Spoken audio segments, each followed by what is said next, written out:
Bien, bonjour. Aujourd'hui, on va regarder les bases de la respiration ensemble. Donc, c'est important en premier lieu, avant de commencer à pratiquer différentes techniques de respiration, de bien comprendre la mécanique de la respiration. On va commencer habituellement nos pratiques de respiration en faisant ce qu'on appelle une observation de la respiration, une prise de conscience de la respiration. Si vous avez fait la vidéo sur le scan, vous avez déjà vu qu'on peut prendre conscience de notre respiration dans les différentes parties de notre corps. Puis quand on va faire vraiment une technique de respiration, c'est ce qu'on va regarder ensemble. En premier lieu, il est important d'essayer de comprendre, vous, c'est quoi votre façon de respirer. Vous avez peut-être une tendance à respirer plus au niveau de la poitrine, plus au niveau du cou, ou bien au niveau de nos côtes ou au niveau du ventre. Donc, ça dépend de chaque personne. Habituellement, je ne sais pas si vous avez déjà observé une personne qui est en stress ou une personne qui a de la douleur, ou même on peut l'observer chez les enfants. Euh, Souvent, les personnes qui sont plus en détresse, qui ont une réponse de stress augmentée, qu'on appelle, vont avoir tendance à respirer au niveau plus de la poitrine, au niveau du cou. Souvent, on va voir les muscles du cou se sortir un peu du cou. Donc, ça aurait l'air d'une respiration souvent qui va avoir l'air de ça.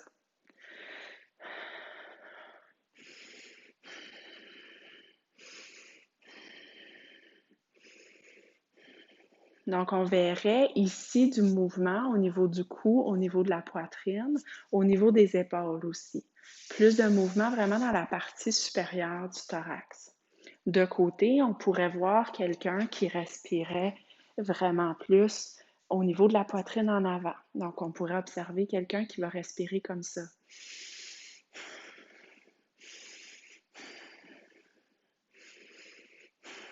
Donc, vraiment un niveau supérieur de notre poitrine.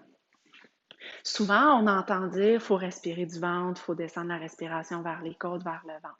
Mais ce n'est pas toujours évident parce que des fois, les gens qui sont habitués de respirer par en haut, respirer dans une réponse de stress augmentée, on va leur demander de faire ça, puis ce qu'ils vont faire, c'est quelque chose où est-ce qu'ils vont venir comme rentrer le ventre encore plus. Donc, ça aurait l'air un peu de ça. Donc, on aurait une action du ventre. Donc, de côté, on pourrait voir quelque chose comme ça.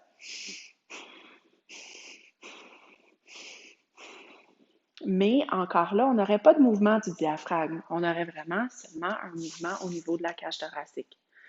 Donc, dans la prochaine vidéo, on va voir comment on peut venir vraiment diriger notre respiration vers le bas, une respiration qu'on appelle abdominodiaphragmatique. Cette respiration-là se veut aidante pour calmer le corps. Ça devrait être la respiration qu'on adopte dans une situation régulière, calme, une respiration de jaser avec nos amis, de rire, de relaxer, une position pour le scan corporel, des choses comme ça. C'est pas la réponse de respiration qu'on va avoir de besoin pour aller faire de l'exercice, par exemple, ou même en vous parlant en ce moment, moi, je respire un peu plus d'ici parce que j'ai besoin de dépenser plus d'énergie pour vous parler. Mais dans une situation où est-ce qu'on est assis devant le bureau, assis devant la télévision, on pourrait observer, on devrait observer une respiration qui vient plus au niveau du diaphragme, le diaphragme étant le muscle de la respiration qui est ici au niveau de nos côtes. Donc, si vous êtes intéressé à en apprendre plus sur la respiration abdominodiaphragmatique, je vous invite à regarder la prochaine vidéo qui s'intitule exactement comme ça. Donc, à la prochaine!